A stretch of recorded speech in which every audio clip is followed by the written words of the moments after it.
everyone, and welcome to my channel, Budgeting for Future. Today we are doing our weekly Tuesday transfer video where we go in and document all the little money moves our family has made so far in the past week in order to pay down debt and increase our wealth. So if you're interested in hearing the moves that we've made so far, definitely stay tuned.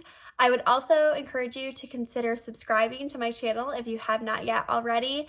About 80% of the people who watch my videos are not yet subscribed, and they totally should be. So if you could just take a moment to consider, if you've seen a few videos of mine, clicking that button down below, I would really appreciate that.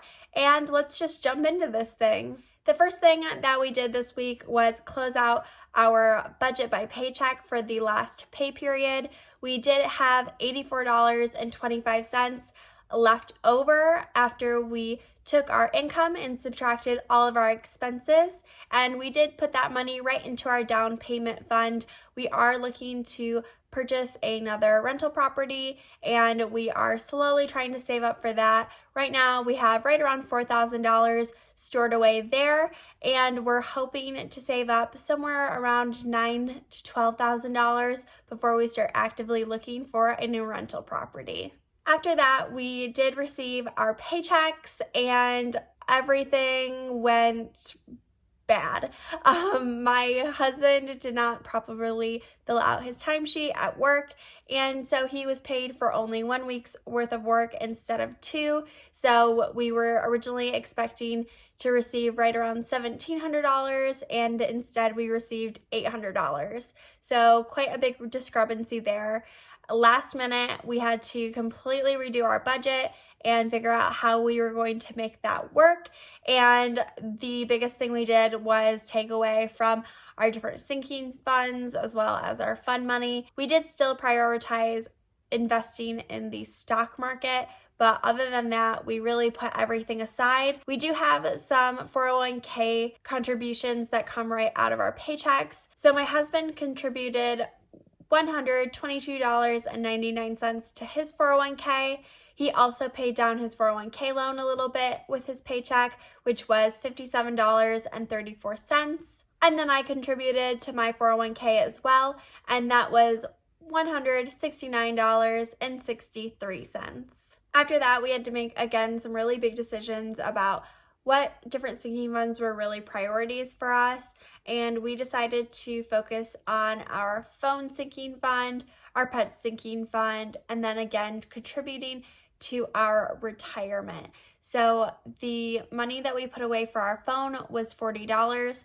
We do pay for our phone bill annually, and if we don't save up that money, then we have to figure out how to get that money in December. Typically, it costs somewhere between $1,000 to $1,100 for our phone plans for the year, and so keeping consistent with that $40 every 2 weeks gets us to that goal, and we didn't want to make it too confusing or a struggle for us at that time, so we did decide to keep contributing that $40 there. We also put $30 into our pet sinking fund.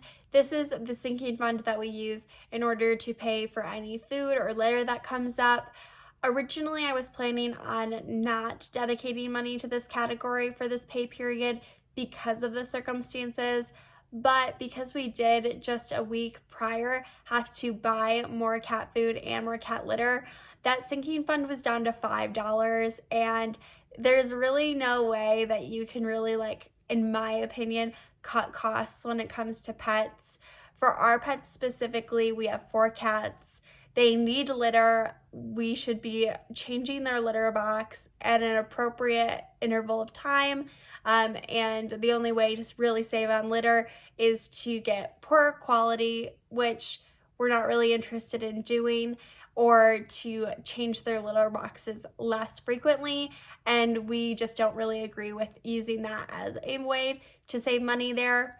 We also could consider getting less quality food for them, but we do have a cat who's struggled with urinary tract infections over the past few years. We have a specific brand of food that the veterinarian has recommended to us, and since switching to that food, we are not having any urinary tract infection issues with that cat. So really, we could try and decrease the quality, but it would probably just result in a vet bill resulting from her getting another urinary tract infection.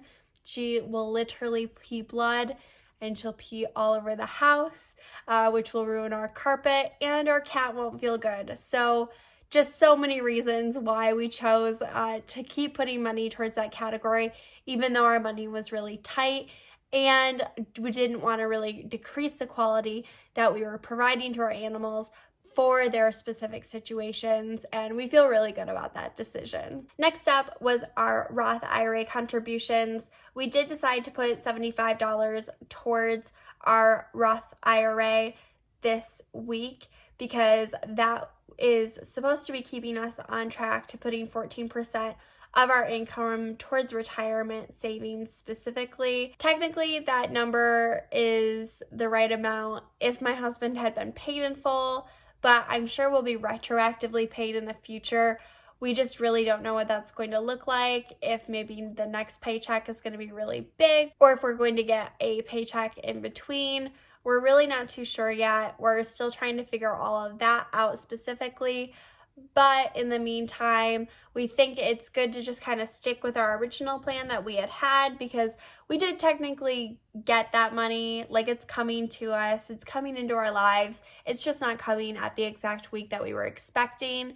And so we think that will probably be the best way to handle it. And we did put all of our money into a S&P 500 indexed fund. Lastly, we did put some money into our savings challenge. We are trying to save up $5,000 by the end of 2021.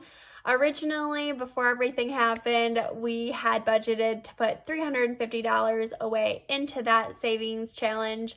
That was the next largest contribution that we needed to make to that, and instead, as a way to mitigate some of the lack of money for the next 2 weeks, we did decide to contribute $115 instead.